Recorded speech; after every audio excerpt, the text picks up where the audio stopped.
Hello and welcome to Law and Order SVU here on FANVERSATION. I am Yael Tygiel. That's Taylor Gates. Hello, Sure Taylor is. Gates. Hi. Hello. This is season 25, episode 6, Carousel. Before we jump into the episode, I'm like thinking about the title. Okay, sure. Okay, before we jump into the episode, for those who are new, if you need to reach out to RAINN, the National Sexual Assault Hotline, please contact them at 1-800-656-4673, 1-800-656-4673. Yeah, please reach out if you need them. Consider this your content warning. It spells hope, by the way. Yael wanted to go ahead and skip past that, I guess, but just I really did. I did. I wanted to content warn so we could talk about the episode. But I guess, yes, RAINN's hotline spells hope. You like really trying to come for me today. It's crazy. I'm so sorry. What do you mean? I complimented you before we even started. It's not on camera. You can't prove that. You're right. I'm an asshole. Consider this your content warning. I'm going to say some offensive shit this episode. Also, we swear here. Okay. But also stick around because I have news to share with everybody. SVU news. People are live in our chat already. Daryl's here. Alexa, Danny, Doreen. We have lots of D names. Alexa D. Yeah, I like it. Loving it. So fun. Welcome to our live chat. Okay. Here is the quick cap for season 25, episode 6, Carousel. The SVU must track down a mysterious suspect targeting tourists staying in hostels and race to identify one woman's attacker before she opts to go home. Taylor, what did you think about this episode? I loved this episode. It was so weird and just wild. I mean, I just thought it was fun, and I'm sure we'll talk about it more in depth, but the interrogation scenes going on with everybody at the same time were all so good. I just loved that element. I thought this was a really fun, solid episode. I totally agree with you. I loved this episode. It was some fun twists, some really great lines. Like I've got so many lines for today. Yeah. Danny in the chat says one of my favorites for the season. Totally agree. I want to give, before we get to like acting props, which we will do later, we like to shout out really amazing actors. But this episode, I think the direction, after we've complained a lot about direction, I think that this episode, I like the direction. Our director was Michael Smith, and this episode was written by Brendan Feeney and Michael Carnes, and I think that should be credited. They deserve it. Oh, good. Loved this one. It was firing on all cylinders, really. Yeah, Jennifer in the chat says easily the best of the season. To be fair, we're only 6 in. Alexa also says it was season 1 vibes with the team bouncing ideas off each other. We'll get to that in a bit. Doreen says this was a good one. So we all seem to agree this was a really good episode. Did I have problems? Of course I did, but I really liked this one a lot. Also, we got our sassy nurse Rudy made an appearance. Hell yeah, we love him. I'm so happy that he is back. I've missed him. I wondered where the hell he was, so that was fun. Let's talk about hostels. The PTSD I got, I've stayed in a lot of hostels because I studied abroad for a semester in England. And so it was great because, you know, a lot of stuff in Europe is very close together. So you can go for a weekend trip to Ireland, to Scotland, to Spain, like all of these things. And I stayed in some jank ass hostels. And so the minute we saw, I was like, oh, we're in a hostel. Like there's such a vibe, there's such a specific aesthetic that I knew immediately where we were, and I was like, this is just not going to be good because they're cursed places. Like they're like hostels are not like, they're all just have such a cursed energy, and this one was no different. But I was here for it from the get-go for sure. I agree. I've also stayed in hostels. I'm going to say this. I did it in my early 20s, and I'm glad that I did it. And I'm glad that I did it in my early 20s. Yes. Agreed. Would never do it again. Glad that I did it, and glad that I did it then. Yeah. Also, so literally we're in the hostels and I was like, ooh, bad. Like there are horror movies about hostels. um, you know it's bad when it's a hostel. That, to be fair though, it like took me a second to realize that's where we were because it felt more like a dorm than a hostel. I can see that. There's something about it. I mean, it was just like hostile. Like I knew in my gut and soul for some reason. um it's so funny because Maura says we wanted to have an American experience and I literally shouted, you did being sexually assaulted. Yeah, you Yeah, did. yeah, Remember that content warning, friends? That's why. yeah. Oh man. Oh, okay. So Daryl in the chat says stayed in a hostel twice. Back in my 20s, would not advise it. Yep. Interesting. Interesting. But also there's a question of what is a hostel? A hostel is, as Daryl says, like hotels where you stay in a room with loads of strangers. It's I would say a mix of like a dorm and a hotel. So you can get your own private room some places, but mostly it's like bunk beds, you share a room, and then there are bathrooms that sometimes are shared showers and sometimes are person like individuals. Yeah, you get some real characters. You do Hey, yeah. a lot of hostels are like youth, they call them youth hostels, and so they have an age limit, which I think is in theory to protect people and be safe. So you don't have creepy predators attacking young women. They're really cheap. Thank you. Daryl's in the chat explaining everything. It's great. Hostels are very cheap. They're a very great way to travel across Europe, across other countries as well. And as long as you have locks and are able to keep an eye on your stuff, you should be mostly okay. Except when people snore very loudly or talk very loudly that you are in a room with, which happens a lot too. Yes, no one gives a fuck if you wanted to sleep No. because they paid to be in that room too, and if they want to stay up all night and talk, they will. Yep. They sure will. Uh, anyway, so I want to talk about the game, air quotes on the word game, because I tried to understand the rules of the game. First of all, is the game called Murdered by Words? Yeah, I think so.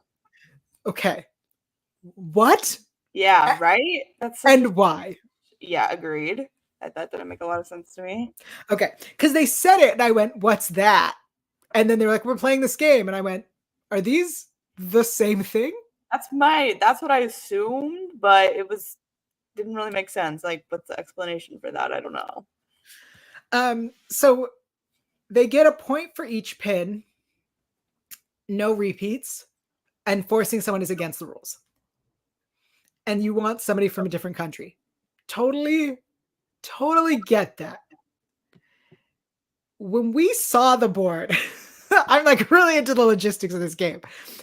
The red pin was there, and I believe the red pins belong to Hayden, the attractive white one. So he's the red pin, and he got the pin for Singapore. So I'm assuming that oral sex counts for the board because Yeah. not just oral sex counts, but he didn't even finish. So like they're real lenient with what the rules are. You know what I mean? Like, But they're also not because they DNA test and shit. right. That's what's even weirder is they were like, okay, so the proof you need is to have her DNA. That's all you need.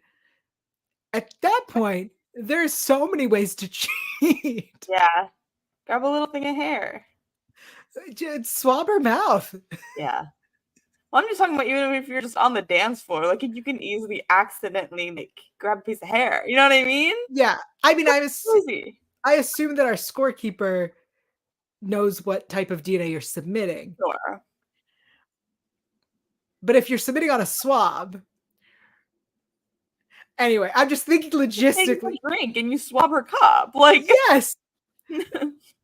This game feels very stupid. For some smart boys, the game is stupid. Yeah. Okay, because this episode showed us Leah with two guys. We had the two guys were Hayden, the allegedly hot white one, and Frederick, the funny Asian one. We saw them leave together. We saw them in the cab. We saw them abandon her in the cab and get in the leave. And later we found out they took a bus home. What did you think? How did you think early on happened? I wasn't sure. Like, I really didn't know what to think because it was strange the way it all unfolded and the way that I think it was Hayden looking at Frederick or whatever because he got in the car and he was like hesitant for a second. So I was like, is he going to do something to her? And the other guy's not protecting her. Did he already? Did they both? So I wasn't really sure. I didn't have any strong theories. I was just like, okay, I'm going to see how this kind of plays out. So I thought that they were trying to, and maybe this is like the way they wanted us to lead, was that there was a time gap that we were missing between them dancing at the bar and then putting her in the cab. And so like something had already happened. Yeah. In between those. So then to find out that she was found in the showers. So then I was like, okay, so something happened at the hostel. It could have been nothing to do with these guys. Mm-hmm. Even though these guys were doing whatever their game was, it could have also been something else completely. I did think of that too. I was like, maybe these people are actually being good Samaritans and something happened to her. But yeah, I wasn't sure. Or it could be the case of like something already happened. They're bringing her back, gonna do something else because we've seen that too, unfortunately. So yeah. Doreen in the chat says it took me a while to figure out that game. I still have questions about it. Because what counts, and also when you say no repeats, does that mean that you can't get the same country twice, or does that mean no one else can get that country? That I wasn't sure about. That I was curious about too. Also, did we assume Mauro is from Argentina, right? Yeah. So are we to assume they've already gotten Argentina? Yeah. But so then my question stands, if one person already got Argentina, because we were showing the like at the later Dustin puts his pin in, whatever. But Dustin. mean. Well. So if one of them had already had Argentina, then the other one could have had Argentina. Daryl says, I would assume one person can't get the same country twice. Right. So let's say Frederick had already gotten Argentina. Then Hayden could have gotten Argentina. I will say, it kind of makes more sense for only one person to be able to get a country because I don't know how many countries in the world there are. Does anyone know the answer to that? There's over 150. I was gonna say, I was like guessing 170, so whew, good for me. But there's like a limit to the amount of points that everyone can get, if that makes sense. So you could tie, like say that you got all 170 countries, right? People could tie, but if it's only one person can get a country, then it's like a little more competitive because you have to be more creative with like who you're looking for, and it's like, okay, this person got the most out of 170. Does that make sense? So yes. Like the one person per country makes more sense than like. I totally agree, but we have this specifically Singapore where a red pin was already in it, which we are to take as Hayden. Yeah. So he was taking the pin for just receiving oral. Yeah. Whereas Dustin then raped her and was trying to claim that pin as well. Because when he gets arrested, he's putting the pin in. And then when we find out that the DNA was submitted to the keeper, the scorekeeper, it was Dustin's. Yeah. There was a question in the chat from Deanna about what school it was. It was not Hudson. Good guess, though. It was Cambridge Institute of Technology, which I believe, I'm going to guess here, is an MIT knockoff. Yeah, of course. Yeah. One of those Ivy Leagues.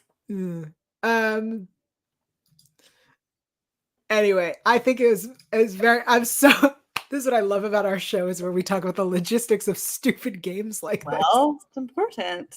It is important, especially because we have Leah talking about what happened with Hayden when she talks about how she went to the bathroom. First of all, I have to pee.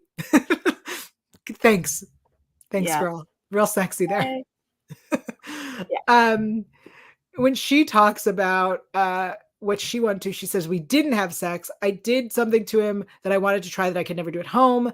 I wanted to know what it felt like to kiss a boy down there. So many questions. Yeah. First of all, maybe I'm just super gay, but like, is that fun for you guys? That what you want to try out first? I'd be like on your knees, actually. We're doing it that way. Okay, so let's get into this discussion then, Taylor. Okay, great. I need education because I'm not interested in that, period. Oh. No, I want to talk about this. I want to talk about societal pressure that oral sex on a woman is discouraged and is considered taboo and is considered dirty or gross, and that is fucked up. and we should promote more oral sex on women all the time. Yeah. That was all I wanted to say about that. That's the plan. Why are you wanting to do the thing? Like, no. Because society has taught us that it is more acceptable for a girl to go down on a guy than for anyone to go down on a girl. And that's bullshit, because we should all be going down on girls all the time. Period. Yeah. Oh, that's fine. That's all right there. From the SVU podcast. Well, the show about sex, people. It's a show about sex crimes. This is a show about sex. Sometimes there's consensual sex in it too. That's true. So relax. Deanna points out, and I appreciate you bringing this in, they canceled Batman from wanting to lick Catwoman. That is true.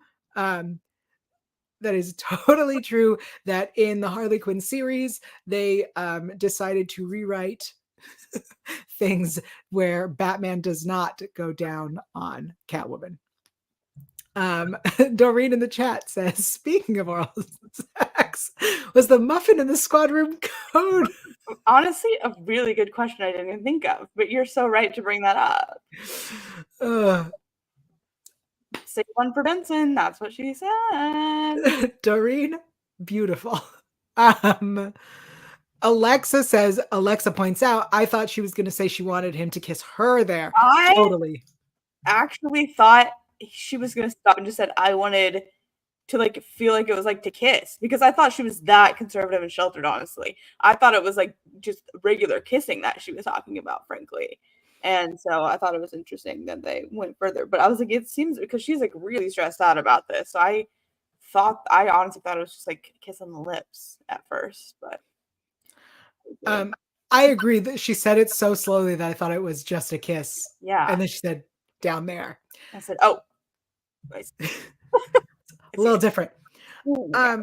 I think what's interesting about this character of Leah, who was very conservative and with a religious upbringing, is that all of these things she didn't want her family to know back home. You're in a different country with a stranger.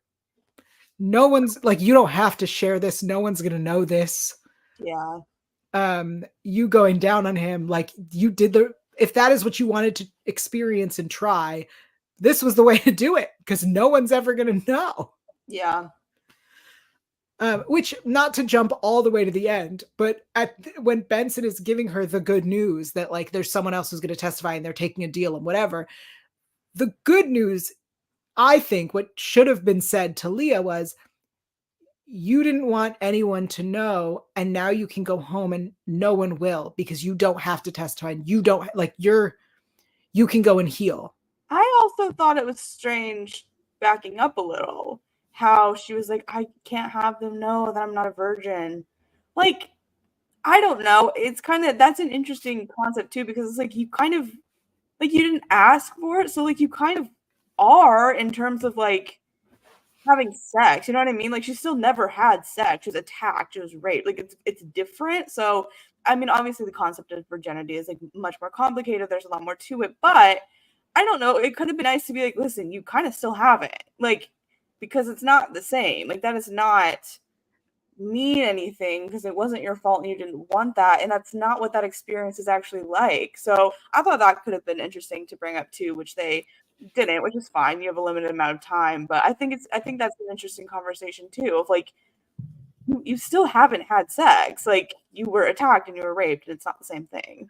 I totally agree with you. I think that we've had over the 25 years multiple episodes where we've dealt with someone who was a virgin and then raped, and I think that it's interesting the show doesn't maybe have like a at least Benson or somebody talking about how like virginity is a social construct, not it's not a real thing, and that you know what she experienced was not sex. Yeah.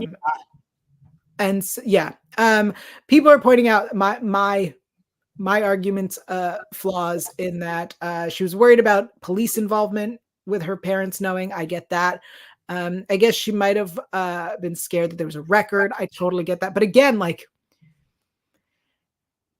if I were to engage in activities in a different country, Okay, but listen, yeah. consensually, and not tell anyone when I come home, my parents aren't going to go Googling my name to see if there's a record of it anywhere. You know what I mean? Like, Yeah, but her thoughts are not rational. And I related to that hard because when I was 20, 19, I don't know, I was young. I smoked weed for the first time and I got super paranoid. I was like, my mom's gonna find out. My friend was like, you are many states away. Like, she's never gonna find, and I was like, she's gonna know. Like, she's gonna find out. And so I was like, listen, Leah, I get it. Like, it's not a rational fear to have, but like I've had a similar thing where I just feel like paranoid that everyone is going to somehow know, even if I don't tell them. I'm going to send this to your mother right now. She knows now. This is many years ago, but I was she's gonna know. I was a full adult too. Yeah, pot paranoia. Oh, it was so bad, guys. I could tell you. Maybe another day I'll tell you the story of that. Anyway, back to your virginity point. Doreen says, good point, Taylor. And Daryl does point out the sort of religious types don't do nuance. We know. For her peace of mind. Like, I feel like she could be convinced. Like, her yes, not, but for her own self, like, I feel like she could have been talked into. I think it would have been just nice for them to have like told her like, when you go home, your only focus should be healing, and here's like get help and whatever. No one will ever need to know about this. It's your private life, blah blah. Like, I just think that SVU should be able to explain to someone that no one needs to know. The way that Benson told her, like, you're an adult, we don't have to consult your parents. Yeah. Anyway, let's talk about Curry and Sykes, our newest team. I like Sykes much better this episode, but when they were discussing theories and facts and coming up with ideas, Curry says that she wanted to look at this the way that she looks at it from IAB. She said, let's look at all crime through first through the lens of opportunity. And then Sykes says, this isn't IAB. Let's look at it through behavioral analysis. While I totally appreciate that, Curry was about to explain what she was seeing and maybe had gotten us something. And instead, Sykes went, no, we're going to go with my path. And then they just went in that direction. And while what she said made sense, they literally shut off any other options. Yeah, which is a shame because I feel like the strength of this current squad, what I saw in this episode at least, is they do have a lot of different backgrounds and they have a lot of perspectives of by which they approach things. And so I think it's really interesting to bring both to the table and sort of combine them in a way. And I think that could actually make for a really strong squad I saw in this episode, because it is like we have the character archetypes and tropes that we talked about last week, but it is true that they have different backgrounds and ways of filtering these things and thinking about these things, which is cool. And I hope that they do more of combining those as opposed to like fighting over which one's right in the future. Totally. I also, what was Curry getting at? Like, what was she suggesting? Yeah. I want to know. Yeah. She also says, Curry says, when after Sykes explains her theory, Curry says, she's a woman, not a wounded gazelle. And my note was, ma'am, this is SVU. Yeah. Women are prey here. Yeah. Agree. Doreen says, I love the women throwing the ball around like Cassidy and Munch used to do. Somebody also said that earlier about Munch, and I don't know if it was you. Oh no. Where'd it go? I'm gonna find the note. Yes, it was Doreen who said it earlier too. Yeah. You're right though. It's fun to have that like brainstorming session back. They're like doing other things. I love that. They're not just sitting, whatever, like they are thinking free thoughts. I like that. I totally agree. I think what was confusing and I guess, yeah, confusing is all of a sudden we're back to a cork board. Yeah, I kind of like it. I'm kind of glad they got rid of the like smart board, whatever. No. Do you remember that super high-tech smart board that Munch used to run? Yeah, and I didn't like it. I want the old school back. It's just the cork board is so small. Yeah. I like it though. And it's like, next to monitors. Like, yeah. What? It's nostalgic. I like it. All right. I will say, I think that this is gonna sound real fucked up, friends. Remember that content warning? The way that these guys were hunting and using hostels, very creative. I agree. Listen, they suck. Like they're awful people, but at least it's like a twist of a plot line. Like that is interesting. And whoever came up with that in the writers' room, you're a sick freak, but I respect it. It made for an interesting episode. It makes me want to consider, what was it? They called it sexual tourism without ever having to leave. Yeah. I live in a big city. I'm sure I know there are hostels here somewhere.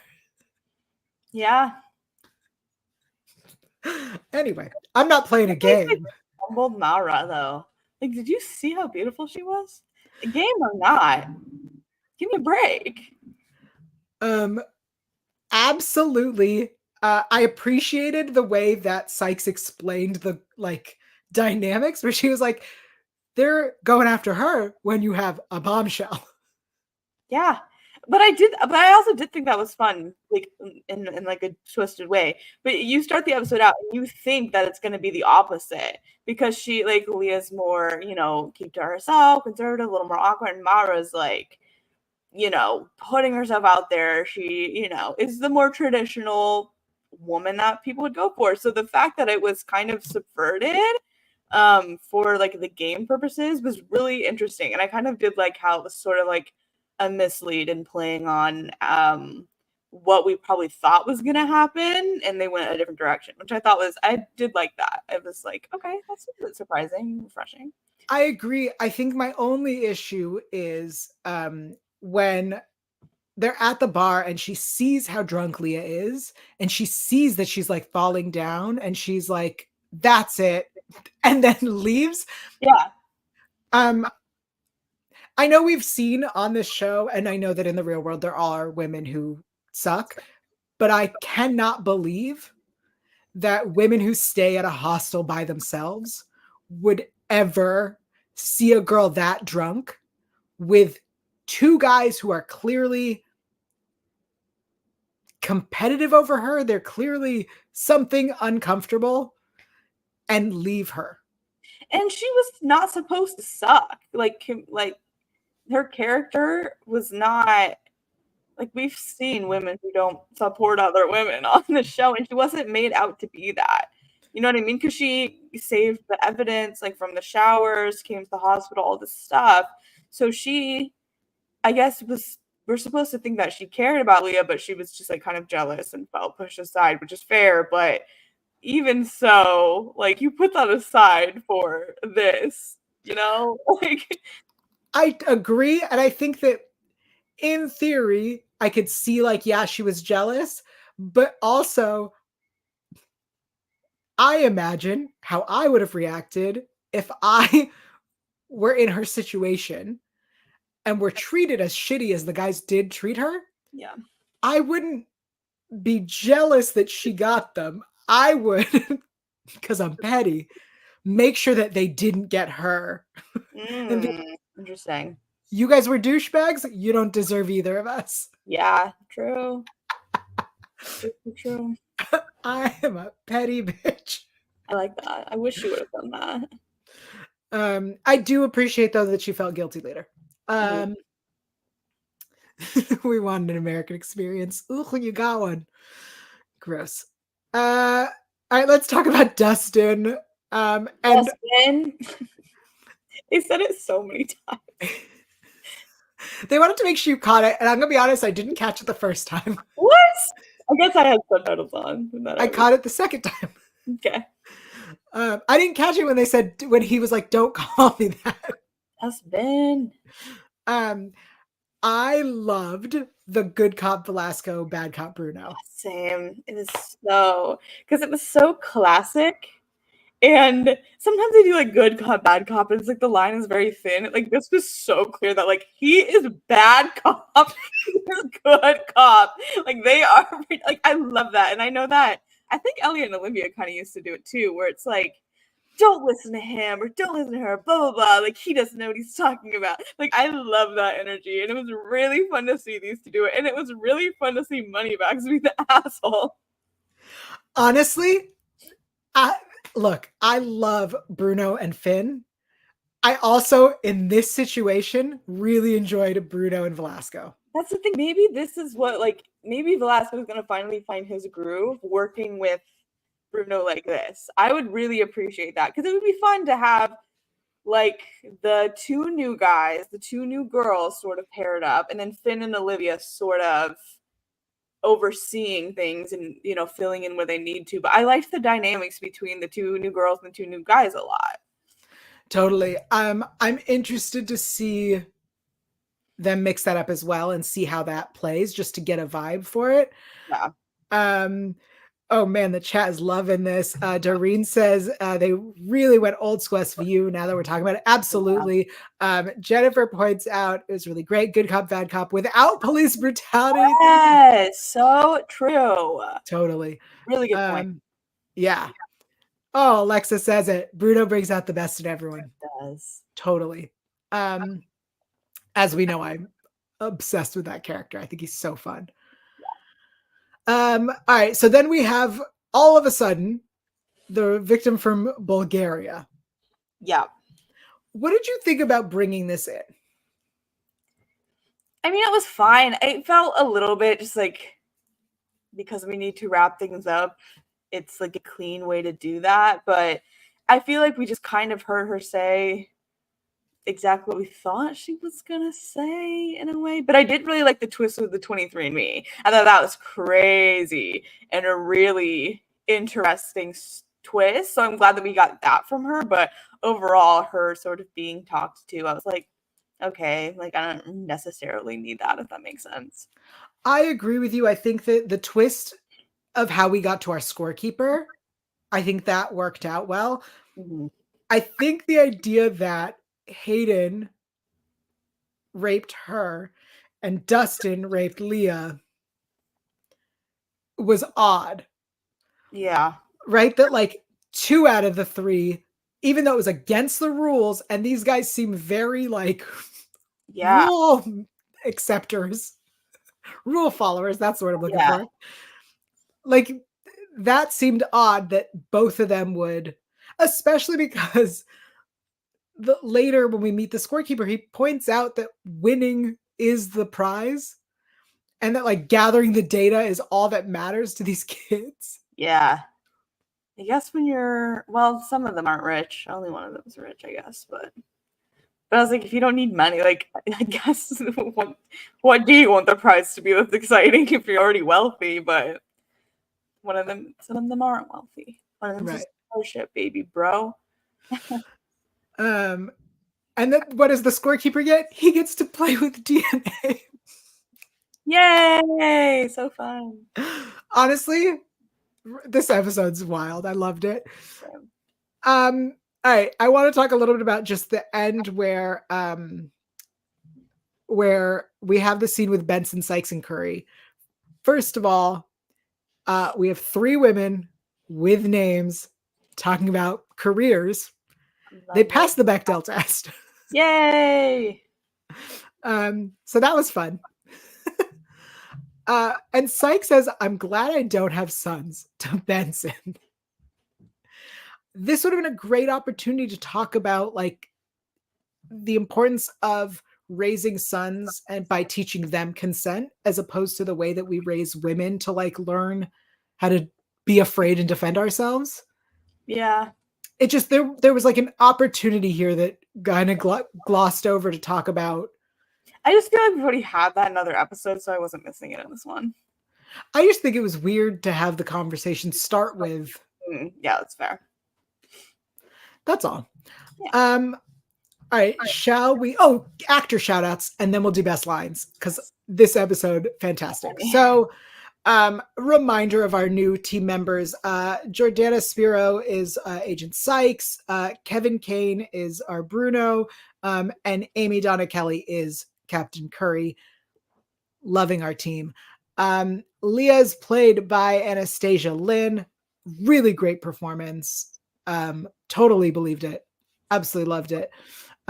Hayden was Jesse Aronson. Our favorite sassy nurse, Rudy. Stephen Whalum, welcome. Maura Ramos was played by Mara Topic. Friends. Maura is, I believe, Argentinian, right? Yes. Okay. Mara Topic competed in like beauty pageants as Miss Ecuador. Good for her. She's not Argentinian, she's Ecuadorian. Yeah. Well, it's not the same, friends. All right. Frederick was played by Alex Fox. Dustin, what was his name? Dustbin. Played by Jake Murphy. I thought he was really good. He was great. Keegan, our scorekeeper, Alex Bartner, really great performances. Our taxi driver. I loved our taxi driver. Played by Assam Ferris, really great. And Nicole, our Bulgarian victim, is Olivia Vadnais. I'm sorry if I'm mispronouncing names. And Sean McDermott played Niall. Nope. Sean McDermott's the character, played by Niall Powderly. I'm guessing that's the guy at the hostel who I was positive was in on it. Yeah, he was acting as suspicious. He was super suspicious, especially one, when he was super defensive. And 2, when he points out that you can't really call them gypsy cabs anymore. And then they continue to do it the whole rest of the episode. Yeah. Yes. Okay. Best lines. Do you want me to go first, or do you want to do them? You go first. Okay, I have quite a few. I have, you'll have to excuse my friend. He only speaks in foreign cliches. Suck it up, you nothing bagel. Yeah. I have to say, like, I wanted to write everything they said at the hostel at the beginning, but alas, I didn't want to write that much. But I know, it was so funny. She says, I'm officially embedded, and the question is, are you a Fed or a Splinter? In my country, the police are worse than the criminals, and from what I hear, yours is not that different. Yeah, I like that one a lot. Beautiful. Get them. People like novelty, a specialty with sex. Something I say on this show a lot, just not as eloquently. Must be tough being the yellow pin. Piss color. We talked to your friends. They said they looked for brown ones. Couldn't find them. That was literally so uncalled for because yellow is my favorite color. So you guys can shut up. What a petty ass thing to say, honestly. That line, so funny. Insane. All right, what did I miss? And that's all I got. What you got? Okay, so I had a couple of yours, so I won't repeat them, but I'm a scholarship baby, bro. Trust me, I'm not buying anyone a lot of drinks. I thought it was good. Smash and dash, a disgusting phrase, but a phrase nonetheless. DA, the line itself wasn't that funny, but the way she delivered it, like she ate them up. She said, a drunken hookup on one of the biggest nights in the city, you ought to be embarrassed. The way that she said you ought to be embarrassed, I was like, whoa, into them. I need a minute with my client. Take as many as you need because where he's going, he's gonna have a surplus of them. Everyone was sassy this episode. And then finally, an actual sweet little line at the end. You must have had some kind of plan. Actually, with this job, I think it had a plan for me. I was like, aw, celebrating 25 seasons with her. Mm-hmm. Cute. It was cheesy, but it was cute. Suck it up, you nothing bagel. Suck it up, you nothing bagel. Is that our next piece of merch, I fear? Maybe. Nothing bagel. No, I kind of want one that says, in my country, the police are worse than the criminals. From what I hear, yours is not that different. Oh! Ooh. Ooh. Yeah. Honestly, this episode, there were so many lines. I had to choose. It was very good, start to finish. The smash and dash. Smash and dash, a disgusting phrase, but a phrase nonetheless. I started writing that. I was like, Taylor's got this one. Got it. Oh man. Really fantastic episode. Friends, I have news. So to celebrate, again, they continue to celebrate 25 years of SVU. Rockefeller Plaza is being temporarily renamed Olivia Benson Plaza. I have the dates. Why won't you? Hold on, my internet won't let me scroll to give you the dates of when that is. Okay, well now it's scrolled all the way to the bottom. Give me a sec. Sorry. Wasn't it like mid-March? It is mid-March, but I want to give the dates. Yeah. Okay. Oh my goodness. 1 second. I'm so sorry, friends. Oh, internet, why are you doing this to me? Okay. It is 2 days, March 14th and 15th. And here is what's important. For 48 hours, it's Olivia Benson Plaza offering 2-day experience from 10 a.m. to 6 p.m. There is coffee and tea beverages available at the Benson & Co. coffee truck, made alongside, blah, blah, blah. Each cup will tribute characters from SVU and feature unique latte art. There'll be a fan shop where visitors can grab SVU-themed friendship bracelets made in collaboration with Little Words Project. 25% of proceeds from the purchase will benefit Mariska Hargitay's Joyful Heart Foundation. There will be a kiosk with commemorative 25th anniversary newspaper and exclusive limited edition t-shirts made in partnership with NBC and Wolf Entertainment. Over the 2 days, fans can participate in show-themed trivia, giveaways, and other unique photo moments at the plaza. Are we going or? Listen, if anyone who listens to or watches our podcast goes and DMs me on Instagram any photos, we will share them here on the show. If anyone listening is rich and would like to fly me and Yael out there, DM us too. Genuinely gonna look into this. Dream come true, could be awesome. We need a podcast field trip, Yael. Please. I'm going to see what I can do. Okay. Because I might have a place to crash. Oh. All right. We have options. We'll talk after we wrap today's episode to discuss our options. But on that note, it's time for our favorite new segment. Da-da-da. Shower thoughts. Oh. For our friends who listen in the shower, I hope you're getting clean. I hope you're enjoying a beautiful March day. I'm assuming you're listening this month. I guess this is going to be our plea for a podcast sugar daddy or sugar mama who would like to sponsor our trip. Parent, if you're non-binary, we're not discriminating. We just want your money. Okay. Facts. Yeah. So our shower thoughts for today are: sugar parent, would you like to bring us to New York for the anniversary to commemorate SVU at Olivia Benson Plaza? Let us know. Yeah, I'm trying to think what we would give in return other than our thanks, because that's about it. I wrote you a poem. Wow. Yeah. A Taylor Gates original. Yeah. I would praise you on our show.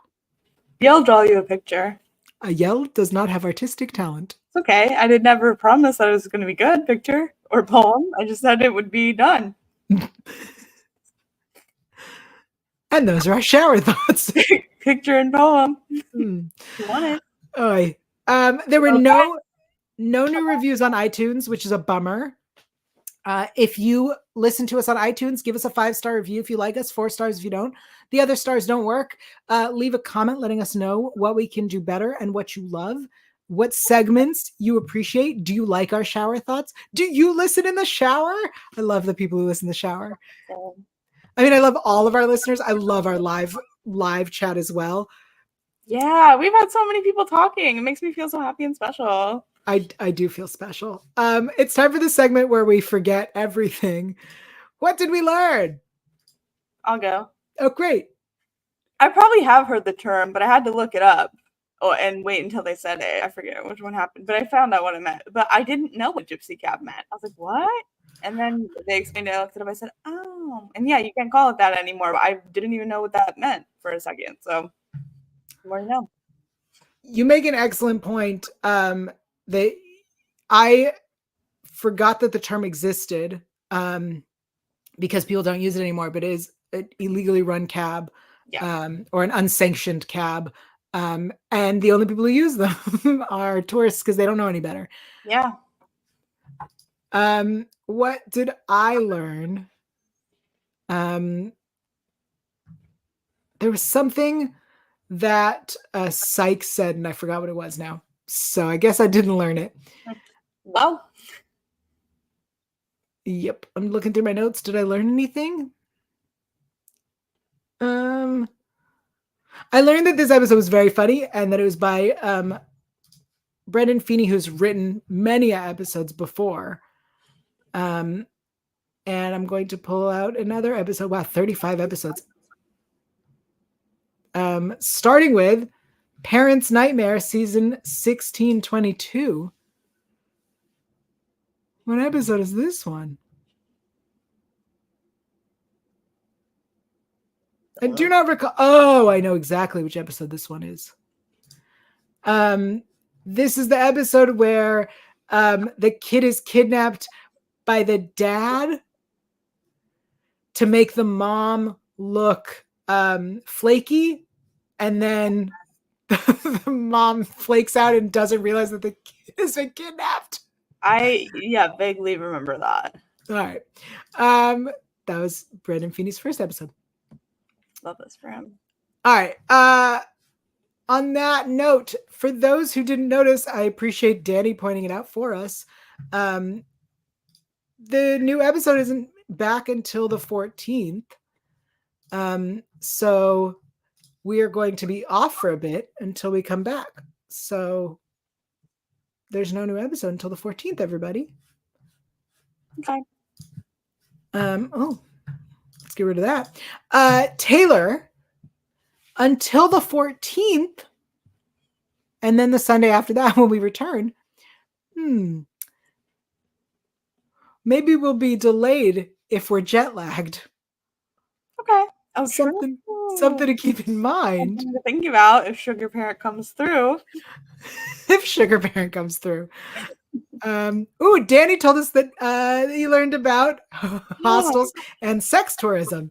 Hell yeah. I believe, to be fair, I believe sex tourism is when you go to a different country to sleep with someone from that country. Yeah. And has been used, at least on SVU, as when like you go to a different country because the age of consent is less. So I believe that's what that actually means, just to clarify.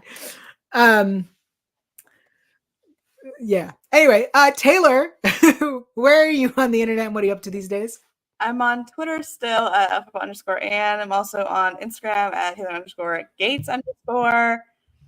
Yeah, I think that's kind of it. Okay.